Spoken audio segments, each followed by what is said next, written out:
Hey everybody, welcome to the Cripescast. I'm your host, Charlie Berens, and my guest this week is Arizona Diamondbacks catcher Daulton Varsho. Now, I know what you're thinking, Charlie, with the Brewers doing so gosh darn good, how can you have an Arizona Diamondback on the Cripescast? Well, because this Diamondback, ladies and gentlemen, grew up in Marshfield, Wisconsin. He's born and bred Wisconsinite. Great guy, great fan of the show. He went to UW Milwaukee. He does like the Cubs. And honestly, that's something I really pressed him on during this interview. But no, he is a great guy. And actually, I didn't want to brag to him, but I bragged a little bit about, I was a catcher myself. First grade, I was playing for the Orioles. Okay. And it was a minor league team. All right. But I had a lot of potential. I did. I knew how to blow a mean bubble too. But I wasn't quite admittedly into all the intricacies of like all the signs the catchers do. You kind of see it when you're watching baseball. You see the catchers doing those signs and touching their inner thighs and flashing numbers down in their crotch area. But what I learned from Daulton in this interview is just how much the catchers need to know about every single batter, what signs to throw, and also seeing like how they approach the mound gives them insight into their sort of mental situation. So the catchers, I think, is the most fascinating player on the baseball diamond. And then one other thing is like, don't you always want to know what the catchers talk to the pitchers about when they go up there? Like the pitcher's sucking, the catcher goes up on the mound. Don't you want to know? I mean, they got to be like psychologists. I hope no psychologists are offended by this, but and so we get the answer to all these questions with Daulton later on in the podcast. But first, I just want to give you a little insight onto what the week's been like. And long story short, it has been crazy. We've been on tour and so came back from Boston. Did I just say it kind of like a Boston accent? Did I? Boston? I don't know. It was probably a Midwest accent, but it sounded weird coming out of my mouth. Came back from Boston, flew into the Twin Cities actually, drove to River Falls, did a great show there. And by great show, I'm not saying my performance was great, although, I like to say it was pretty good, folks. Okay, honest to Pete. No, it was a great show because it was for an amazing cause, which is the Kinnickinnick River Land Trust. It helps protect a lot of land up in that area of Wisconsin over by the Twin Cities. They got a Class 1 trout stream. It's just a beautiful place to go check out. So we did that.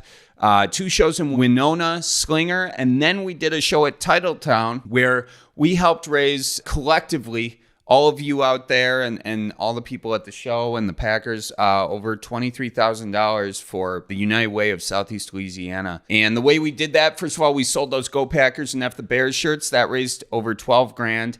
A woman in the audience was kind enough to buy our auction package for $5,000. And by the way, that auction package included a bunch of stuff from Leroy Butler. I put out the video saying we were going to auction off his signed cooler. He got a hold of me. He's like, yeah, we can't just do that. He gave me a signed Leap vodka, which is his vodka, which is very good, by the way. You should try that stuff. Jeepers Cripes. Also, a signed canvas and a signed jersey. Leroy's awesome. He's always been very generous. So he definitely helped get that price up there. And then what else? The Packers donated $5,000. They matched up to $5,000 of their sales that day. So just a big thanks to everybody. That was really cool. Speaking of the Packers, Jeepers Cripes, what in the heck was going on with that game? I'll tell you, honest to Pete, 3-100. That was embarrassing. But, we got it out of the way. We did. It was there, and we had to lose. We had to get our face shoved in the schmutz at least one time this season. So you might as well get it out week 1. Now it's just Super Bowl bound. Last year, I think I saw this meme on the internet. Guess who else lost to the Saints 3-38 or 37 or whatever? Guess who did? Yeah, the Buccaneers, led by Tom Brady. What did they then do last year? They went on to win the Super Bowl. Now, was that meme accurate? I don't know. I didn't bother checking, but it gave me just the hope I needed to get out of my Sunday scaries. You always hear about the Sunday scaries, okay, and they are scary, okay? You tend to reassess your whole life every Sunday, but I kid you not, it's about 1,000 times scarier when the Packers lose by 30-plus points to the freaking Saints. Okay, I'm done. Okay, deep breaths. Where's my paper bag? 1, 2, 3, what the heck is bothering me? Do you remember that when that Family Matters episode where Carl Winslow had to breathe into a bag and say, 3-2-1-1-2-3. What in the heck is bothering me? And then Steve Urkel walks in and he tries to strangle him. Yeah, that's kind of how I feel about the Packers game. But you know what? We are getting over it. Okay, we're over it. I'm so over it. Anyway, hey, are you following the Cripescast yet on any of the social platforms? That's at Cripescast on Facebook, Instagram, and Twitter. Real good. That'll be fun for you. We post videos on there and other images and real good stuff. All right, ladies and gentlemen, that is it for my intro to this podcast. Let's get to our conversation with the pride of Marshfield, Wisconsin, Daulton Varsho. It's kind of a nice spot to be, though, in terms of that's where all the Wisconsinites are going to during spring training. So that's got to be kind of nice. Was that part of your calculus for going there, or were you just rolling wherever you could go? So with baseball, it's like you get drafted, you don't get to pick. I kind of got chosen to be here. But let's pretend like I didn't just ask that, because obviously, theoretically, I knew that before asking this question. But it's nice to get the backstory too. Yes, I would love to be closer back to the Midwest, but right now, obviously, I don't have a choice until a couple more years, and then hopefully I can get in free agency, and we'll see where it goes from there. Well, I will say not a bad place to be for a number of reasons. One, you do have a big Midwest crew there, and also you have Culver's there, don't you? Yes, we've got Culver's here. How many times have you gone to Culver's in the past 48 hours? Past 48 hours, 0, because we just I have some buddies in town, but we're probably going to go there within the next 48 hours. Okay. Because their concrete mixers are top notch. Yeah, you can't go wrong with those concrete mixers at all. And a nice little Butterburger. I feel like that's got to be in your diet regimen of what a professional athlete should be eating on a regular basis. Is that true or false? It's exactly what our dietitian has told us. Once a week. Good.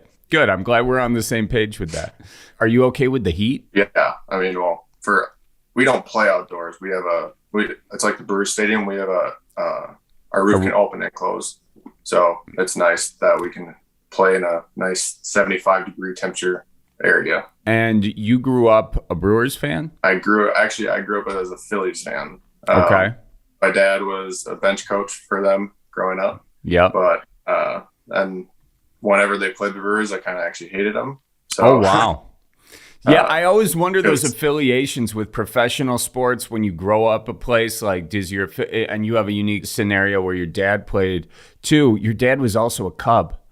Yes, he was. Wow. And I guess so that doesn't mean as much to you as it would a lot of other Wisconsinites because you're a Phillies fan. So there goes my second question. But how cool was it growing up with a dad who was a ball player? Was it as cool as one would think it would be? Yeah. You get to do yeah. You get to do so many different things. So like me growing up, like I wasn't always in the same place for multiple months. So like I would start school at home, and then when spring training came around, me and my two sisters and my mom fly down to Florida, be down there for the 2.5 months that spring training is, go to school down there at a different school, and then go back home, finish school, and then fly out to Philly and be with my dad out there. So I was always doing different things. And I grew up in a clubhouse, and I grew up around like big time guys who one just recently got in the Hall of Fame 2 years ago, Jim Thome. And it's like, you're around like superstar athletes. And it's like, now you look back on it and I can like reflect on it. It's like, wow, that's pretty special. You don't get to do that very much. And now being able to live my dream through what I saw growing up, it's awesome. Yeah, that is amazing. And did you always know you wanted to be a baseball player? Yeah. I came to the ballpark all the time with my dad, and it's like, I just want to be like one of those guys, like just being able to play baseball for fun and make a living out of it. It's kind of a blessing, and it's just awesome to be able to do it. And my dad never really forced baseball on me. Like I played multiple sports growing up, and I just loved baseball, and I loved how I could actually be able to control it from my position. Yeah. Why baseball over the other sports you played? From a fan perspective, you probably don't understand, but like me as a catcher and going through all this stuff with pitchers and understanding game calling pitches. It's so much more in depth and complicated, and people don't really understand that. And the catcher is like the person who puts down the signs, but the pitcher has to shake yes. But it's just such a complex game, being able to read people's body language, swings, and it's like it's so much more in depth of what people understand. And I don't know, I just loved it better than football. I mean, I love football because of the aggressiveness and I could hit people, but baseball is just, it's harder and it's more of a challenge. I can see where you were going with that, with, just me as like an average fan. I might not understand what a catcher goes through, but I think it's important this early on in the interview that I tell you that I was indeed a catcher. In first grade, I played for the Orioles in AAA, AAA for first graders. And I was really good at my job.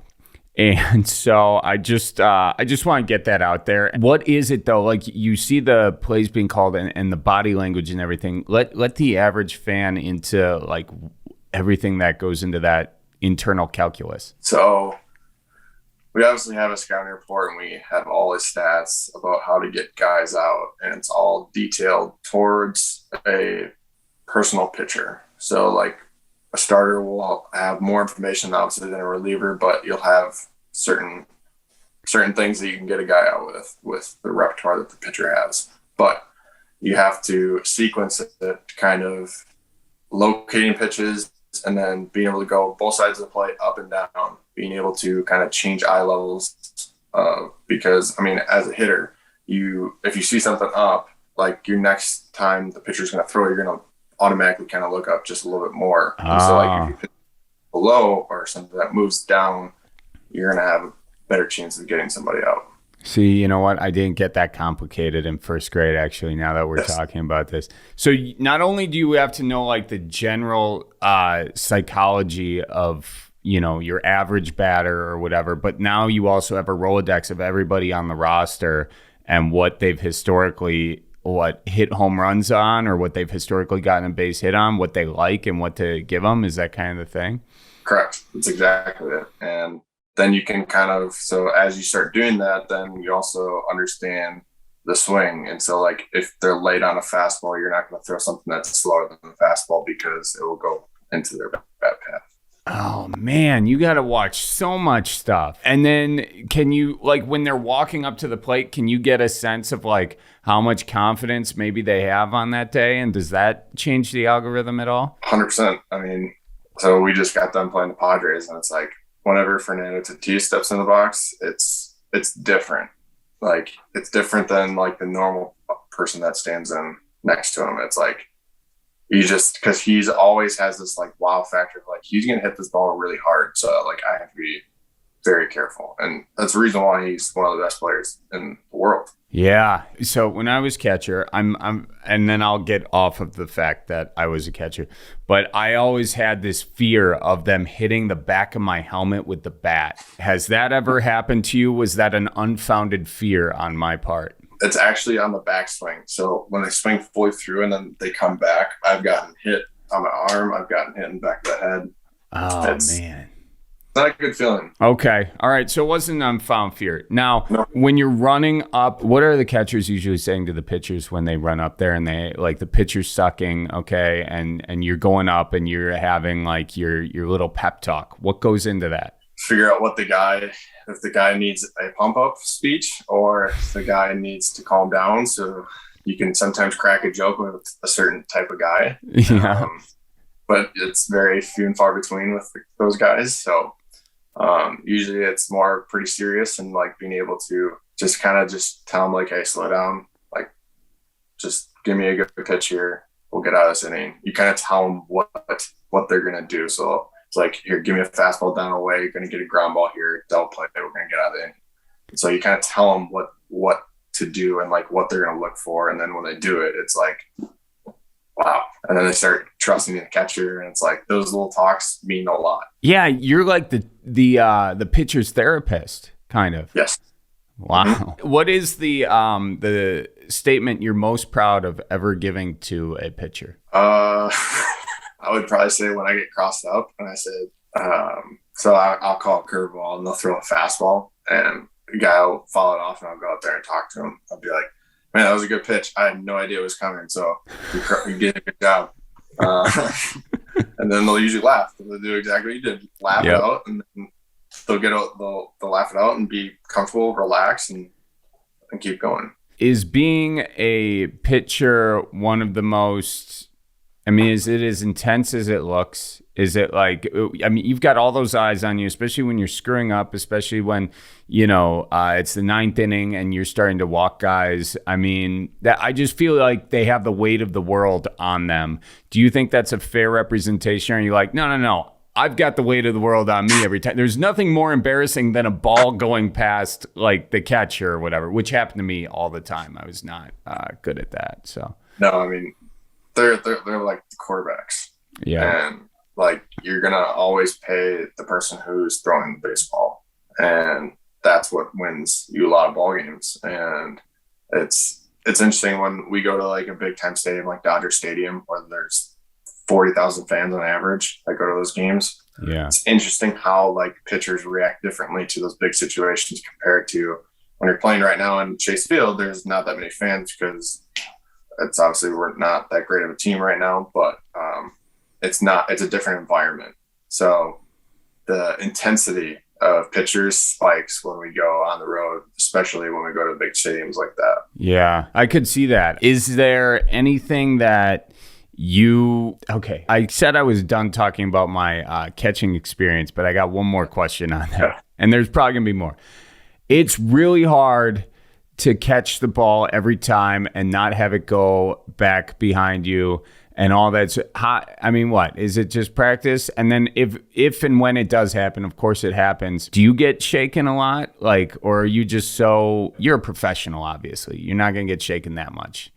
Or are you? No, but it does. Like, when something that you should have caught goes by and you're trying to like you're trying to frame it, like, and it goes off your glove, it's like, shoot, I could have caught that, like, and now more than likely that time when you're running back and you're going to get it, the person's either scoring or they're going to the next base. Yeah. And you feel like an idiot. And it's like, it's almost more like you feel worse for the pitcher because it's like, I didn't catch that because you threw the right pitch. I just didn't catch it. And you just feel it. Yeah, I get that. That's a lot of guilt you carry at any given time. No, it's in a lot of ways. I'm always fascinated by the catcher position because it's a very, I think, from my perspective, a thankless job in a lot of ways. It's something everybody expects just to be there and be right every game, kind of like the center in football, And when there's a mistake, though, everybody sees it and they're like, this guy sucks, It's like, but what about all the times I did it right, And that's like the way that you describe that, it's like hitting. So like hitting is one of the hardest things to do in any professional sport. Like, to be 30% successful, you are the elite of the elite in the big leagues, the best players in the world. You're 30%. If you get a hit, you are elite. And it's like, when you start sucking for 2 weeks and people start messaging you on Instagram and Twitter, and it's funny because it's like, man, they don't realize how hard that it really is. No. And all these players are getting better, like, too. Like, players are getting better, players are throwing harder, and it's like, this game's gotten even harder in the past 5 years. How do you deal with that, the social media aspect of it? And because you have a bunch of, amateur commentators and they never shut up. Do you just have to shut out your DMs or what? Oh yeah. I don't ever really look at them. I see a couple and I like laugh at them because you just see the little first bit of it and it's like, all right, I'm done. Delete. But I don't follow that many people because of that. I don't like to follow baseball outside of baseball.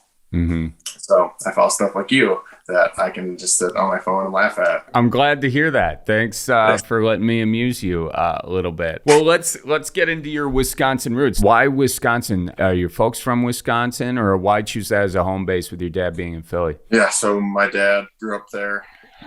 Same with my mom. They both went to Marshfield High School, where I went to as well. And I don't see myself ever leaving there throughout my life. Nice.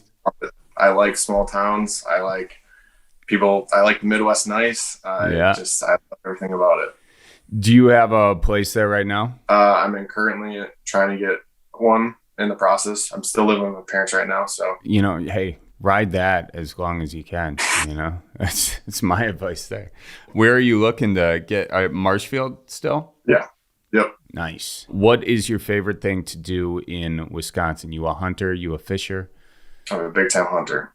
Okay. What kind of things are we hunting? Whitetail, pheasants. Those are my main two that I love to do. Yeah. Do you have a hunting dog?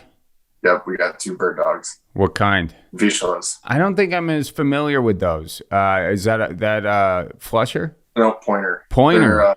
They kind of look like Weimaraners, if you know what those are. Oh yeah, okay. But they're brown. Oh, I've seen those. I think I know what you're talking about. Are they good bird dogs, or are they too inbred to be good?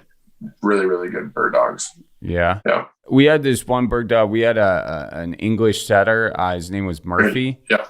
And we got him. He wasn't gonna make it, so that's how we got him. He tried milking his uncle and didn't go over well, So I think there might have been a discount involved there, but he was a decent bird dog. In his old age, though, he would point after you shot, So yeah, it's not exactly what you want. You want him to point before the shooting happens. One of my best friends on the team, he has one, and I went hunting with him last year in North Dakota for pheasants, and that was her first kind of hunt as a dog, and she was pretty good. The only thing that she didn't do was when she got to the bird she didn't retrieve it back. She just killed it and just left it there. That's so you're in all this tall grass and you're like, where was she? Where'd she kill it? It's like, oh my gosh. Well, so my dad's got all these my dad tries to train them himself. And if he's watching this, sorry, I didn't mean to say tries. My dad trains them himself.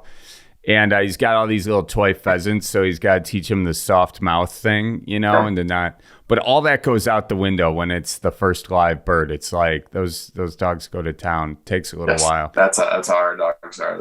So they were in the same litter, brother, sister, and the boy, Frankie, he gets a little gun shy right away.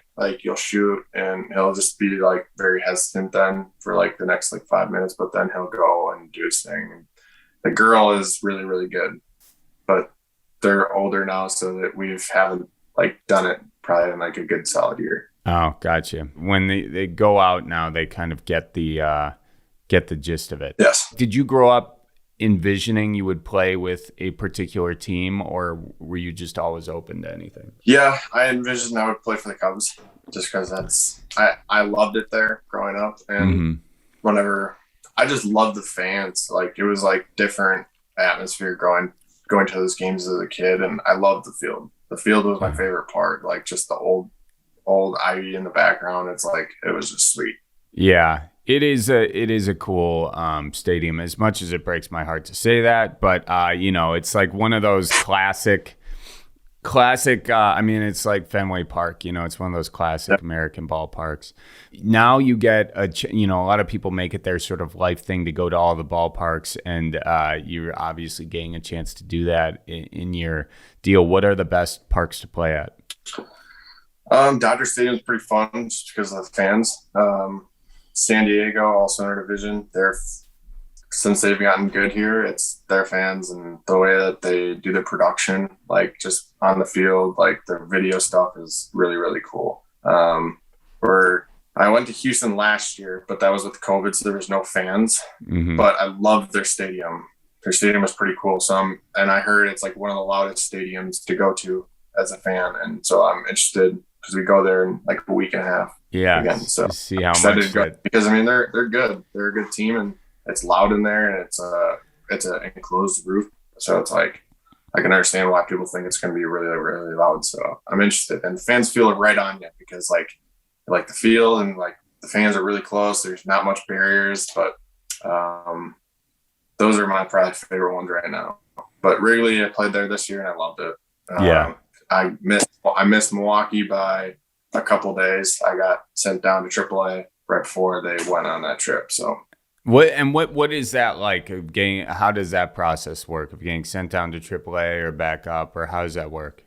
So it's all through the team, but you have a 26-man roster in the big leagues, and there's a 40-man roster of guys you can pick from to go to the big leagues. So at that point, I was on the 26th. Then I got optioned down. You get three option years as a young player. So I still have 2 more years that I could get optioned down if they wanted to. But so I went down to AAA, and our AAA teams was in Reno, Nevada. So I went and played there for 3.5 weeks ish, and then they called me back up. Okay, so it's kind of just like an up and down thing your first few years until you kind of get correct. Nice. So you stick and kind of get your feet underneath you, and so it's hard. It's a lot of guys don't stick right away. I mean, there's very few. So it's interesting watching young guys like me and the guys who I came up with, and now we're all kind of up here together, and it's really, really fun. Yeah. What do you do to get yourself? I mean, there's so many superstitions in baseball, right? Why does baseball have more superstitions than seemingly any other sport? I think it's just so many games that you play, and like it's such a failure game that when you have success doing something, you're going to continuously do it. And that's with like anything. Like you have a breakfast for one day, and it's like you have a great day, and then you're like, man, maybe I should do that again tomorrow. And then you do it again, and it's like you have success again, and it's like, man, I'm gonna eat this. I'm gonna eat the same thing for the rest of my career. And it's like, I don't know why we do it, but we do it for some reason. I can't explain it. What's your pregame routine? I mean, I get to the ballpark, we'll say for a 6:40 game. That's what we normally have here. So get to the ballpark around 1:30, hang out, get stretched out, hit. BP's usually around 4:00. BP? Batting practice. Sorry. I knew that. Yeah. Yep. BP. Batting. Yeah. So batting practice will happen, and then I come back in. If I'm catching that night, go over the scouting report, talk with the pitcher, then go into the game. Do you do any meditation or visualization or anything like that? I don't force myself to do it. I would say, like, everybody kind of has their own little thing, but I just kind of sit in my locker and just kind of focus on myself. And I mean, I'll do little things here and there, but nothing really too out of ordinary. Okay. You don't have any weird superstition? You don't like spit on the same thing every time, or like slap part of your locker or a part of something else before you leave? I actually do the same thing as I go up to the plate every single time. Which is? It's more of my right foot. My right foot will dig this hole like by the plate, and I'll hit the same spot on the plate every single time with my bat. Okay. And have you ever not done it? Yes, and I got out, and I will not ever do that again. But have you gotten out after doing it? That's the question. Yes, but I'm more successful with doing it than not doing it. Got it. Okay. How dare I bring logic into your superstition here, you know? What's the craziest one you've seen, when getting up to the bat ritual? Are there any that you admire? Because you're the catcher, so you see all of them, right? Yeah. We just had the Padres here. Will Myers does the same thing every single time. He grabs the same thing. Dirt. Okay. He grabs dirt. He grabs dirt, and he doesn't wear batting gloves. He rubs it in his hands, and he throws it. And he always does it. And it's not, I think it has to be a ritual because he does it every single time. Bryce Harper has the same thing where he'll tap that bat or other end of the plate to hit the closest one to him, and then in the middle, and then he'll go up with his swing. Okay. Can you trash talk these guys as they're getting up to the plate? I mean, there are some guys who like Tommy Pham and like some things, and it's more of the pitcher and the batter. It's not really me. Okay. But there's more trash talking going on between the pitcher and the batter sometimes when they know each other, and it's kind of funny. Like I laugh at it because it's like I'm just watching this from like my spot, and it's like, oh, they're talking to each other, and it's like you keep looking back and forth, and it's like I got front row seat for this. Well, they can hear each other from that distance? Oh, yeah. Yeah. What kind of trash talk are we talking about? Is it malicious or is it just in good fun? In good fun. Very in good fun for the most part. Okay. Jeepers Cripes, folks, I've got exciting news about our title sponsor, Jolly Good. They have been accepted as a nominee into the Coolest Thing Made in Wisconsin contest. Yeah, I didn't know that was a contest either, which is cool in and of itself. But here's the deal. Let's get Jolly Good to the tippity top of this situation. So if you go to madeinwis.com, okay, that's madeinwis.com, you can start voting for Jolly Good, all right? So the voting is going to begin on Wednesday. Okay, that's today. So if you're listening to this Cripescast right now, you can start voting for Jolly Good, which I swear, folks, makes the best gosh darn old fashions. In fact, there was a bunch of Jolly Good in that cooler we auctioned off over the weekend. So, you know how I feel about Jolly Good on this podcast. I don't need to say more. So anyway, bottom line, folks, voting begins today. Head on over to madeinwis.com. Vote for the Jolly Good. And folks, I also want to thank Duluth Trading Company, who's responsible for making my underwear. Yeah, they got the most comfortable underwear this side of the Mississippi and probably the other side, but I'm not so sure about that side of the Mississippi. I don't know if they wear underwear over there. Anywho, don't take my word for it, okay? See for yourself. Go to DuluthTrading.com. Buy some of their undies and keep her moving. You can thank me later. And folks, if you want to get any Midwest merch, stuff that says keep her moving or ope or watch out for deer, koozies, hoodies, it is hoodie weather coming up. Head on over to ManitowocMint.com. Real quick ones. Okie dokes, back to the Cripescast. Have you been involved in any bench clearing fights yet? In the minor leagues, yes. Oh, is it more prevalent in the minor leagues? No, I would say it's more in the big leagues, but we played this team. We played the Cubs minor league organization there in AA in 19. We played them 15 games within like the first 2 months, and it was like there was bad things going on between us, and like there was a lot of bad blood going on, and it was awesome. Like it's one of the most greatest things ever because your testosterone goes through the level, and it's like. This is awesome. Like somebody's going to throw a punch and you're waiting for somebody to do it. And then it's just an all-out brawl. It's almost like that and hockey when the fights happen. Everyone's like, why do they allow this to happen? But really they're like, I can't wait for this to happen again. Exactly. As a viewer, it's a blast to watch, What's your mentality going through that? Are you just looking for someone who's throwing a punch to de-escalate? Or are you waiting for an invitation to escalate there? I'm waiting for an invitation. Because I would rarely start something like that because just my mentality is like I'm just gonna go on with my day, and but it's interesting when there's some hard feelings going on between you and another team, and it's like it's just more emotional, and it's like you want to back up your guy more than you care about like your brother on your team. Right. Like sure. you do.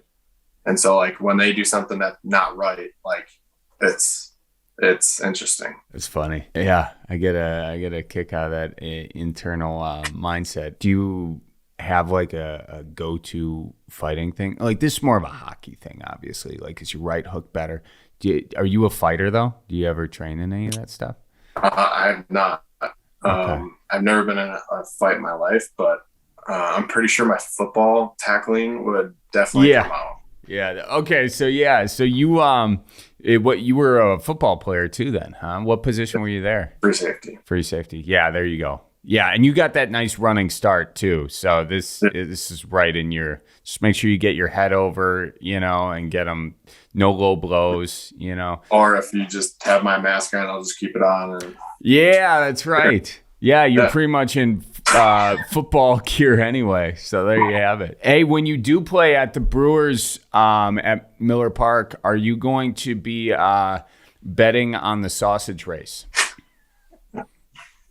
I know you can't gamble in baseball, but can you gamble on something other than baseball if baseball happens to be going on? I think so. Okay. I'm not sure on that.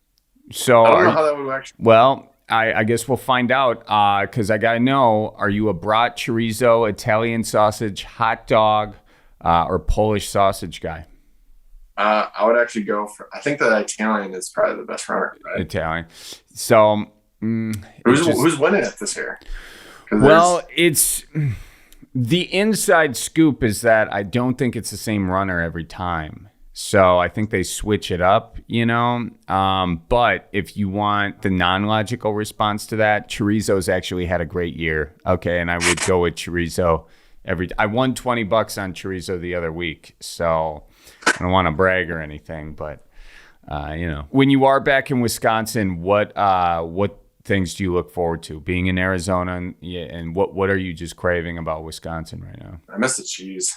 Yeah. Where's your go-to for cheese? So right up the road, we have Nasonville Dairy. That's always where we've gone to get cheese curds and all our cheese, and I always keep supporting them. That's great. Well, and cheese curds, are you a squeak-in cheese curd guy? Are you a deep-fried cheese curd guy? Are you a back-of-the-fridge cheese curd guy? I'm all of them. Like all of the above. Anyway, but I love the fresh, squeaky cheese curd. I love it. Yeah. There's nothing better than that. My parents came to St. Louis and we went, and I brought it there, and everybody's like, I just don't like the texture. I'm like, what's wrong with you? They don't like the texture? It's the same texture. Yeah. It just squeaks. I know. That's unfortunate. I expected more out of St. Louis, to be honest with you. It's unfortunate. What are the other things that you miss about the Midwest? Trees. Yeah. There's not. You got cactuses, though, don't you? They got cactuses, and they got some trees that just, there's no leaves really like that. It's not home. Yeah. I just miss being out in the country and miss my family for the most part. I mean, I'm gone from February on until start of October. So it's a long time.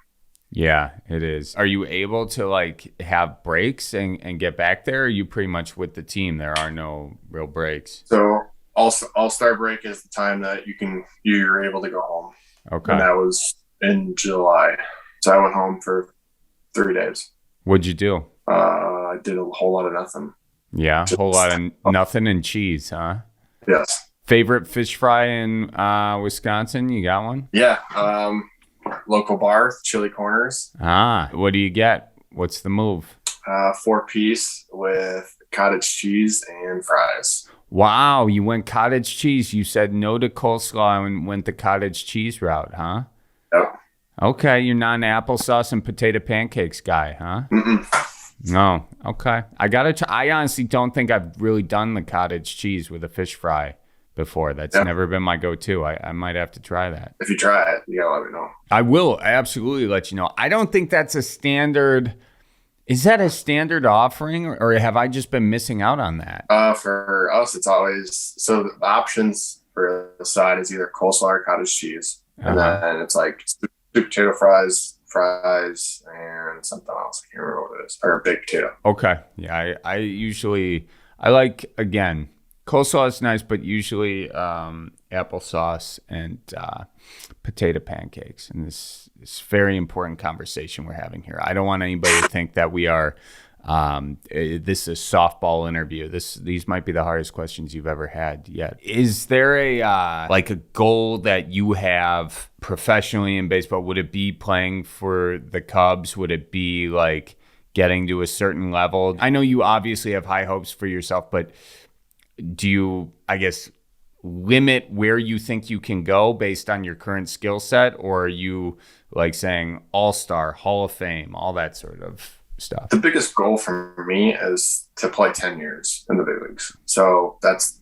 for service time, that's the longest you can get to for retirement. So you can play past 10 years, but for money wise, when you retire, it doesn't get any higher than 10 years. So every player's goal is to play 10 years in the big leagues, which is a very hard thing to do. And very few guys get there because of how good players keep coming up from underneath. And it's hard to do. And that's why the skill set for me to be able to catch and play outfield and play different positions, it helps me be able to try to extend my career for a long time. Yeah. And are you saying 10 years because that's when the pension starts? Is that what we're talking about? So that's the amount of years that you can get to when the pension is done with. So you can't go past 10 years. Okay. You can play, but like you're not getting any more years for your pension, like because you've already hit the milestone of 10 years. Got it. Interesting. And that means then with the pension, that's what you get money for later retirement. For retirement. So like I think it's like 55 you can pull that out. I think you can start pulling it out every month. Got it. It's interesting to find those, like, you know, everybody thinks when you're playing professional sports, I guess the first thought isn't those kind of grown up financial incentives, but they do mean quite a bit because you've been working at this sport for your whole life. So to get that's a huge thing. Yeah. I mean, my biggest thing when I'm not like worried about Hall of Fame All-Star things, because normally like when you just play and you have fun, be yourself, like those things will happen. And I feel like when you start trying to like be like, oh, I'm going to be a Hall of Famer, like I want to do all this stuff, like you don't achieve those goals because you start putting so much pressure on yourself to try to attain them. And it's like, so with my goal with the 10 years thing, it's like I can attain it because it's more of I just got to be the best version of me. I mean, that's great life advice too. Yeah, you are more in your I don't know. They call it a flow state, I think. Some hippie said that once. But yeah, you're allowed to just be you, and that's where your greatest potential exists. Is that hard to do though? Yeah, because you have doubts sometimes when things are not going well. But I mean, I think that you can still work up from there. I mean, even when you hit rock bottom, like you're still not one of the worst players in the world. Like you gotta think about that as like you're playing at the hardest level. You're just not the worst player in the world. Like you just sometimes have a bad week, and you know what? Next week could be even greater, and it's like now you're back on track. And it's just very simple. Like I just don't want to give up on myself. Like I think that's one of the things is like just keep following the course, and you'll look up at the end of the year and things will probably be working out pretty well. When your baseball career is over, what, you know, after 10 years, of course, and you're in the Hall of Fame and all that sort of stuff, what will you do? Probably be a father. Yeah. Nice. Solid answer. I can just hear, you know, the aw, you know, from the audience. That was a really good answer. I mean, I just look at like my dad. So like he played, and in 96 when I was born, he stopped playing and he started coaching. So being away from him, it was pretty tough growing up. Like just because like we were always moving around. But like I just want to be there for my kids and be able to watch them grow up at some point whenever I'm done playing. That's awesome. Yeah, very cool. And do you think you wouldn't do coaching then? You don't think? I don't think so, unless the right circumstance came up, but it'd be pretty hard. Right. So would you just get out of baseball altogether and just focus on hanging out with the family, do something in Wisconsin, or? I would have to do something in Wisconsin. Like I would be a coach maybe for like high school team, or just do something to keep my mind off of just doing absolutely nothing all day. Like I just can't envision myself not having like something to do. Like with my parents both retired, like it's like, what do you guys do? Like I'm confused by it because like there's really nothing that like you guys have to abide by. It's just like you go through your day and just have fun every day. It's probably a very nice life, that is. Does your dad coach you, or does he have to resist that temptation? No, he still does. He's still my coach through and through with hitting. So it's like I'll listen to him a lot because he's seen me since I've been little and he knows my swing way better than anyone else does. So I go to him for advice all the time. That's great. So it's a good relationship there. He never gives you advice where you're like, all right, that's enough right now. Oh yeah. There's been some times. Okay. There's been a lot of those times where you just get so frustrated, and it's like, then you kind of think about it and you're like, I shouldn't have been that mean. Or I just said what I said, and then you go out and apologize, and it's like, all right, fine. Actually, kind of on that note, being from Wisconsin, you know, being raised there and everything, do any of the fellas on the team think you have an accent at all? Yes, all of them. And do they make fun of you for that? Yes. Okay. And did you tell them that it's not you who have an accent, it's they who have an accent? I tell them that every single time. I said, you guys talk wrong. Yeah. Did you tell them to get their bag and go home? Yes, that's the biggest one. That's a tough one with sports, is you got to say bag all the time, you know? Oh, well. What are the other words you say wrong? That's like the main one. Like that, I hear that one twice a day. Like, oh, yeah. It's like always. It's the same thing. It's like, do you guys ever just stop? Just let me just talk normal. Like, just let me be who I am. That's like the only really one that I get that people hear out of me. Yeah, well, I think you just need a shipment of squeaky cheese curds to bribe your bullies in the locker room off with, you know, because once they eat them squeaking cheese curds, honest to Pete, they're not going to be talking about how you say bag at all. The only thing that's going to be coming out of their mouth is it's going to sound like they're chewing on a mouse or tree. So exactly. You know, yeah. Any advice to people who want to be like you, want to be in the big leagues? Big thing is just play baseball as much as you can. Don't only play for that sport. Play all three sports growing up. Play as many sports as you want. I'm a big believer in Legion baseball. That's what I played. Traveling baseball is great, but I think with traveling baseball, you don't play as many games as you should growing up as a kid. So play as many games as possible. There's always something that you can be working on, whether it's taking a stick and swinging at a tree or taking a tennis ball and throwing it off the wall and playing catch with yourself. It's just those little things of just constantly working, like, and practicing your skill and trying to master it. And that's what us as professional athletes are still trying to do. We're trying to master our skill. So it's just got to go have fun with it and just stay healthy as long as you can, because injuries are not great, but you work through those and you just be yourself, have fun, play as much baseball as you can. Cool, man. Well, thank you very much. I really appreciate you coming on, and this was a lot of fun. I'm really glad I got the insight on the trash talk and on the superstitions. So, and I'm also glad you know how good of a catcher I was back in first grade. Okay. With the Orioles. With the Orioles. Yep. I still have the hat. So and then I got traded to the Marlins. My career went downhill from there. But, you know, it's enough. All right, I got something for you. Yeah. We open up next year in Milwaukee. Boom. I'm there. So I'm expecting you to be there. Yeah, I will be there. That will be fantastic. And I'm going to try and get seats really close so I can talk to you all game long. Perfect. Yeah. Okay. Yeah. I'm excited. Maybe I can hook you up, and then maybe I can get you in our clubhouse, meet a couple of guys, and it'd be perfect. That would be great. And then I can explain to them why you talk funny, you know, or rather why they talk funny and therefore think you talk funny. You know, exactly. We talk normal.